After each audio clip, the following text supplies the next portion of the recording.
না দেওয়ার নির্দেশ দেওয়া যাচ্ছে। সবাইকে পায়ে হেঁটে জশ্নে-জুলুসে অংশগ্রহণ করার জন্য বিশেষভাবে অনুরোধ করা যাচ্ছে। আঞ্জুমানের নির্ধারিত পতাকা জাতীয় পতাকা ছাড়া অন্য কোনো পতাকা বিক্রয় ও ব্যবহার না করার আহ্বান করা হচ্ছে।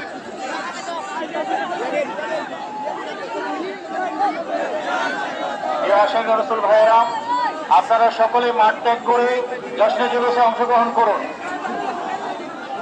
সকলে দাঁড়িয়ে হুজুর কিবলা মাদাদিল্লাহুল আলী আলমগীর খানকা শরীফ থেকে জশ্নে-জুলুসে রওনা হয়েছে। সবাই দাঁড়িয়ে হুজুর কিবলাকে ইস্তেকবালিয়া করুন এবং সবাই জশ্নে-জুলুসে অংশগ্রহণ করুন। সামনের থাকা মোটরসাইকেলগুলো দ্রুত বিবিরহাট ক্রস করে যাওয়ার জন্য নির্দেশ দেওয়া যাচ্ছে। রাস্তায় কোনো ধরনের বিক্ষিপ্ততা জটিলতা সৃষ্টি করবেন না। সবাই মিলে